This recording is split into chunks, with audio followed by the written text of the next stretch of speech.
Lutas e sofrimentos marcaram a vida desta missionária, mas a superação e a alegria de servir, sempre presentes, são ainda mais tocantes.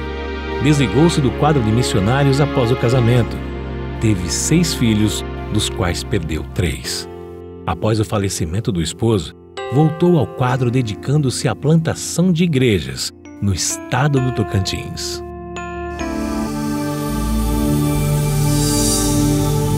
Sou natural do município de Pedro Afonso. Nós estávamos lá num culto, quando meus tios eram alunos do Instituto Teológico Batista de Carolina, levaram então o diretor, o pastor Elcias Câmara, e realizaram um culto. Eu me lembro quando a minha mãe estava assistindo esse primeiro culto na vida dela, né? Estava no quarto, olhando pela fechadura da porta, porque a mãe dela era muito católica e não deixava que os filhos se convertessem. Então ela tinha todo aquele respeito à mãe. Eu olhava pela fechadura da porta e eu lá com a minha mãe. Vi quando a minha mãe estava muito atenciosa lá, a mensagem. E na hora do apelo, a minha mãe abriu a porta e se decidiu, né? E eu também com ela, fui ali à frente. Então, passado algum tempo, nós nos mudamos para Pedro Afonso. E naquele tempo, nossa igreja não tinha pastor. O pastor Francisco Colares estava em Itacajá e começando o orfanato, né? Ele que começou o orfanato em Itacajá. Então, ele fazia visitas à nossa igreja. E num dia, eu me lembro bem que foi no mês de maio, estava lá e pregou e eu fiz a minha decisão. Nesse dia eu fui sozinha para a igreja, a mamãe ficou em casa, meu irmão estava doente e eu fui sozinha, fiz a minha decisão. E voltei muito alegre, mamãe, hoje eu sou crente, eu já sou crente agora. Ela me deu uma Bíblia, foi a minha primeira Bíblia e passado uns dias eu quis me batizar. A igreja disse, não, você é muito nova, deixa passar mais um tempo. E eu esperei, mas não deixei de ir para a igreja, né? Estava na classe ativa e aos 10 anos, 1º de outubro de 1948, eu fui batizada nas águas do Rio Tocantins pelo pastor Alexandre Silva.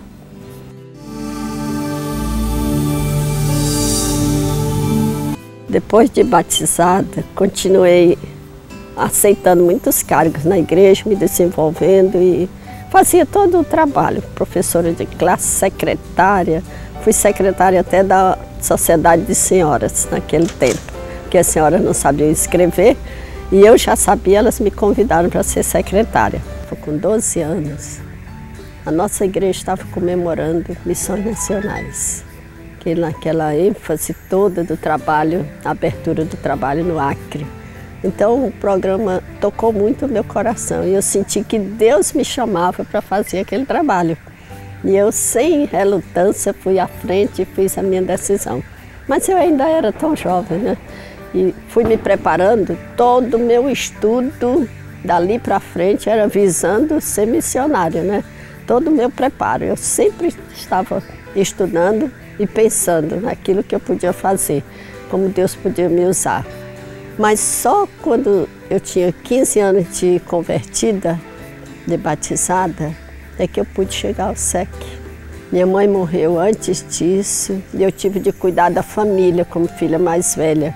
Então depois que eu casei todos os meus irmãos, é que eu fui ao SEC, atendendo assim o chamado. E uma porta se abriu e eu pude chegar ao SEC, em 1961.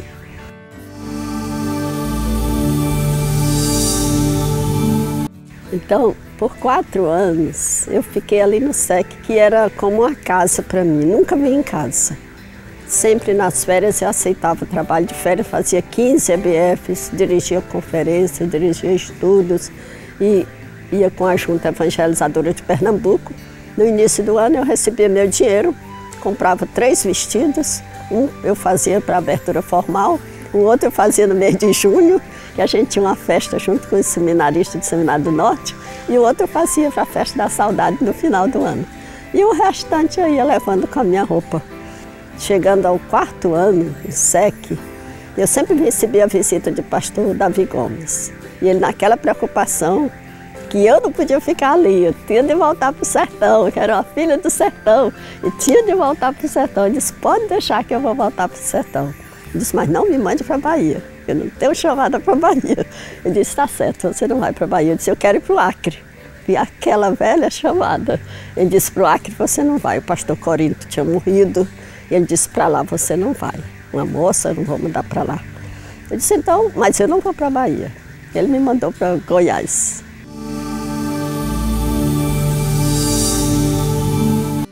Grupi foi meu primeiro campo missionário. Fui ali para a Escola Batista, diretora da Escola Batista, substituindo a missionária Miriam Barreto. Mas era um povo muito bom, eu gostei muito de Grupi. Então, Grupi, eu fiquei 4 anos e meio ali. Junto comigo, em Grupi, chegou um casal de obreiros, também de missões nacionais. Era o pastor Raimundo Gomes de Barros e a esposa de Janira Barbosa de Barros. E eles ficaram na igreja e eu na escola. Mas nós trabalhamos juntos por algum tempo, porque logo depois ela morreu, em 65. Ela veio a falecer. E passados alguns anos, 3 anos, ele já estava fazendo trabalho em São Miguel do Araguaia, começando a igreja ali. Ele me convidou para fazer uma EBF e eu fui. Eu fui ali com um seminarista do Instituto de Carolina também foi, nós fizemos um trabalho bom. E ali nós começamos o nosso relacionamento, né? E depois, em 1969, nós casamos. Ele já era viúvo, tinha um filho, e nós casamos e organizamos a igreja em São Miguel do Araguaia. Deixamos lá o pastor Isaías Próspero Duarte e a esposa Nelly Duarte.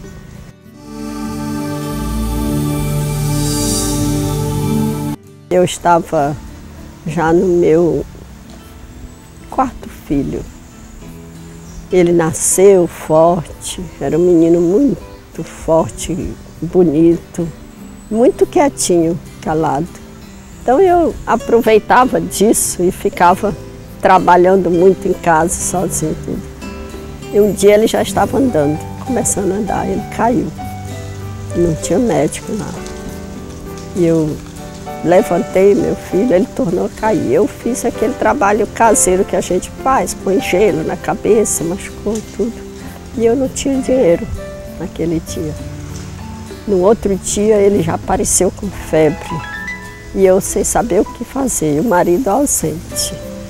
E lá em Ibirapuã, o pastor Tolentino Sodré, Edivaldo Tolentino Sodré, à tardinha, sentiu aquela vontade forte de me ver. Não, eu tenho, Gerda, eu tenho que ver os Raimundos hoje, não pode passar de hoje. Então ela disse, mas o que é que está lhe chamando lá? Eu não sei, mas eu tenho de ir. Deus está me mandando ir lá. Aí ele estava cuidando da horta, disse, eu não tenho nada que levar para a irmã Raimunda, mas ela gosta de plantar, levou umas mudas de alface. E quando ele chegou lá, ainda com aquela roupa de casa que ele estava com ela, né? E não deu tempo, o ônibus estava saindo. Ele abrindo aquele pacote com as mudas, meu filho me chamou no quarto. Aí ele dizia assim, eu não sei, irmã Raimunda, o que eu vim fazer aqui, mas eu sei que eu vim, e Deus me chamou. Aí depois que o menino me chamou, quando eu fui para o quarto, o menino estava morrendo. Aí eu só fechei os olhos da criança e disse, vai com Deus, meu filho. Chamei o pastor. Aí eu disse, agora eu sei o que o senhor veio fazer. Agora o senhor vai cuidar de tudo. O pai dele não está aqui, e o senhor vai cuidar do funeral, de tudo. Quando a gente estava no velório, o pai chegou. Aí a igreja estava lá reunida. Esse foi um momento muito, assim, marcante, porque eu vi a mão de Deus, né? Que Deus não despreza a gente. O missionário pode estar onde estiver, Deus vai lá, Deus está presente, né? Então Deus me ajudou nesse momento, eu senti conforto, né? Porque o pastor Sodré estava ali, e era um amigão que a gente tinha, grande colega.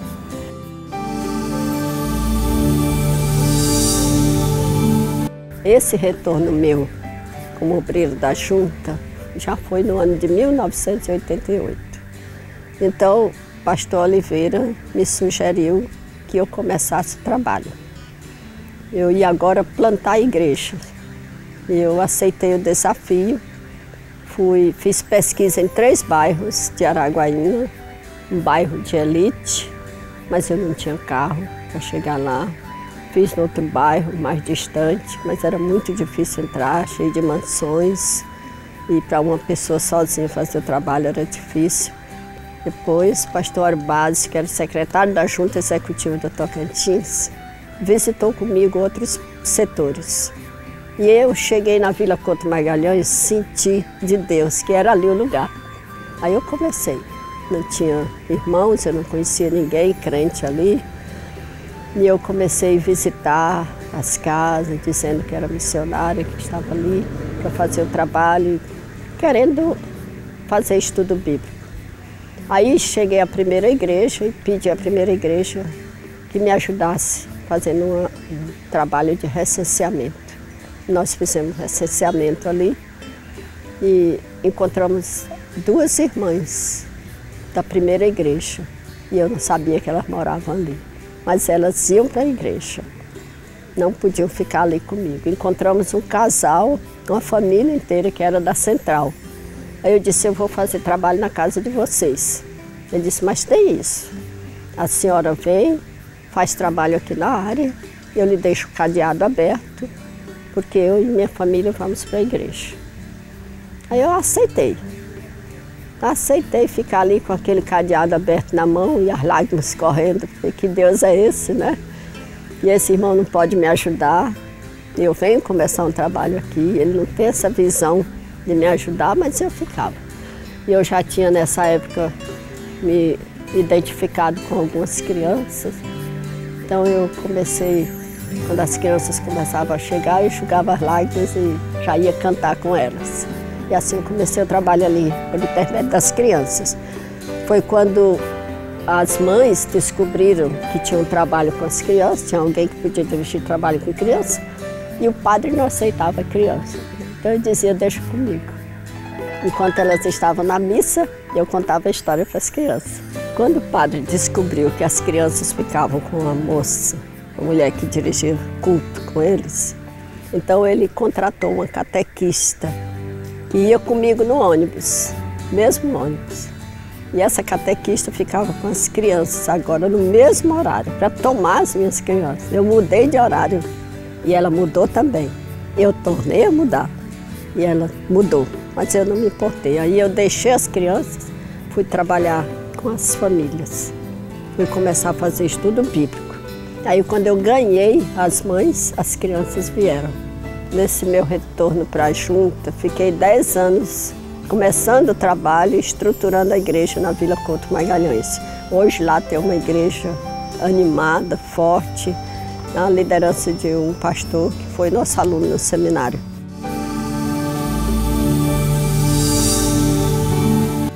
Depois desses 10 anos, fui para Monte Moriá. Era um bairro muito perigoso, Araguaína Sul. Um bairro cheio de pessoas drogadas. Eu fiz um trabalho na base da bala. A porta do templo, que foi levantada ali, nós tivemos de levantar o templo em 8 meses. A porta do templo está com 17 buracos de bala. Foram muitos dias de aflição que nós passamos ali. Eu não podia ir sozinha, nem podia mandar as moças que trabalhavam comigo sozinha. Então, depois de 1 ano e 8 meses, nós organizamos a congregação e deixamos com o pastor, né? Mas durante aquele tempo, nós tivemos de enfrentar muitas vezes os malas. Fazíamos estudo com eles aí à porta. Constantemente estava pregando e eles ficavam à porta, porque qualquer um deles, do grupo deles que se decidisse, estava marcado para morrer. Assim, alguns perderam a vida, porque foram descobertos que tinham feito a decisão. Já quando entreguei o trabalho para o pastor, fui começar outro trabalho já no Setor Brasil, ligado à Vila Goiás, entre Vila Goiás e Setor Brasil. Eu estava lá recebi um recado de um deles. Ele mandou me dizer assim, fala com aquela mulher que trabalhava aqui, se ela tiver coragem para vir à minha casa. Aí eu chamei 2 irmãs, eu nunca tive medo, chamei 2 irmãs e disse, vamos lá. A casa dele ficava assim no mato, e chegamos lá e encontramos um rapaz todo cheio de tatuagem, estava querendo largar a droga, naquela sede de beber água, bebeu não sei quantos litros de água enquanto a gente estava lá. E ele disse, dona, eu lhe chamei aqui para lhe dizer uma coisa e lhe pedir perdão. Eu quero perguntar à senhora se a senhora sabe quem baleou a porta da sua igreja. Eu disse, não sei. Eu quero confessar, fui eu. Mas eu quero pedir perdão. Porque desde aquele dia que eu baleei aquela porta da igreja, nunca mais eu tive sossego. Ele disse, eu levantei minha mão naquela igreja lá, é a igreja Deus é Amor, e eu tenho que pedir perdão. Então mandei chamar a senhora para lhe pedir perdão. Me perdoa. Eu não posso ter sossego se eu não pedir perdão. E eu quero que a senhora reúna o povo lá daquela igreja, daquele tempo, que eu quero ir lá pedir perdão. Ele disse, está certo. Aproveitei, fiz um estudo bíblico com ele, deixei ali meu Novo Testamento, orei e falei com o pastor. Pastor, o moço que baleou a igreja quer vir aqui. Ele disse, pode vir. O pastor já o conhecia de passagem pela polícia, né? Drogado. Então, ele foi a primeira vez, ficou na porta, conversou com o pastor e saiu. Foi a segunda vez, entrou. Então, o pastor me disse que na terceira vez ele conseguiu falar. Mas da terceira vez, os companheiros, ex-companheiros, localizaram a casa dele, chamaram para uma festa. E ele foi. E lá eles deram muita cachaça para ele, o rapaz ficou tonto, eles mandaram um cacete. Espancaram aquele rapaz até chegar em casa, ele morreu. Morreu na porta da casa dele, morto, mesmo pelos ex-companheiros. E eu soube, era aquele rapaz que tinha me pedido perdão, que tinha se decidido. E era assim o trabalho que eu fazia na Vila Couto. Os amigos dos decididos, se eles eram de lá, eles morriam. Era um trabalho muito difícil. Então, dei graças a Deus quando surgiu um pastor que é da polícia e disse que queria fazer o trabalho meu. Eu disse, então, fica com o trabalho. Eu saí de lá.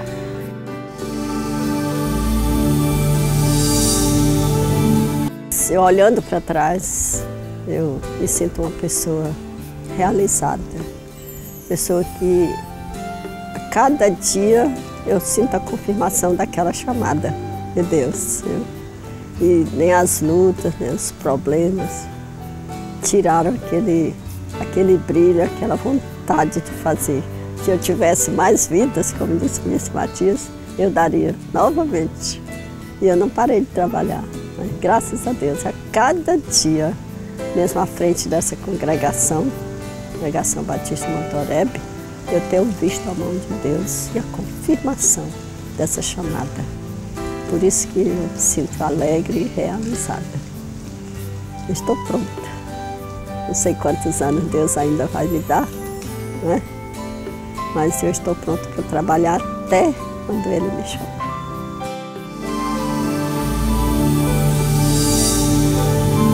Nestes 28 anos de casados, Deus nos deixou com 3 filhos. Desses 3 filhos, a Pedrina, que teve aquele problema de surdez antes, agora que está conseguindo terminar o 2º grau, em Goiânia. Frequenta a primeira igreja batista ali. Ali ela encontrou um grupo de mais de 100 surdos. E ela está fazendo o curso de como evangelizar através de Libras. Vai terminar o curso no final do ano ali.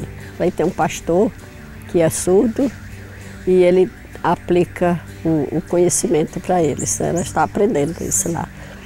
O Samuel trabalha em Palmas, da primeira igreja batista de Palmas, trabalha no Jornal de Tocantins. O Weber trabalha em Araguaína, da primeira igreja batista de Araguaína.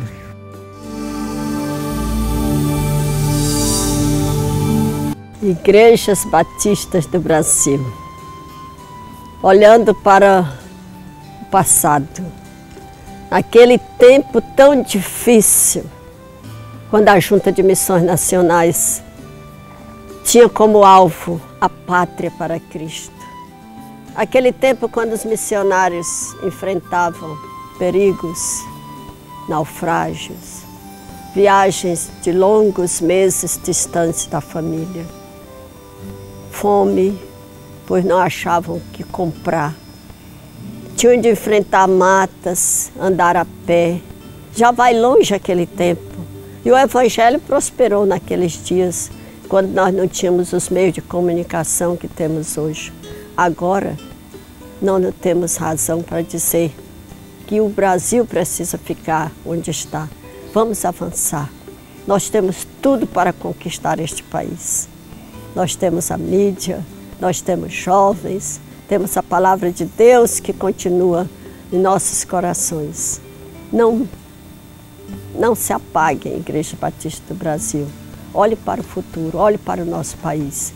São milhões de pessoas ainda sem Jesus. Vamos alcançar esses corações. O que foi feito no passado foi muito bom, mas agora nós precisamos avançar.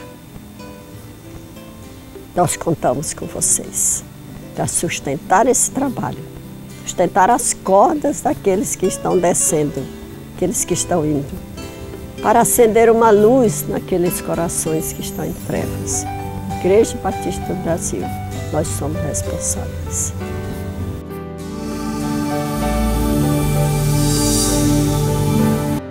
Da jornada missionária, eu gostaria de deixar à mocidade batista do Brasil, aos nossos seminaristas, aqueles que, mesmo ainda não tendo chegado ao seminário, mas já sentiram a chamada de Deus, gostaria de dizer que vale a pena atender a essa chamada.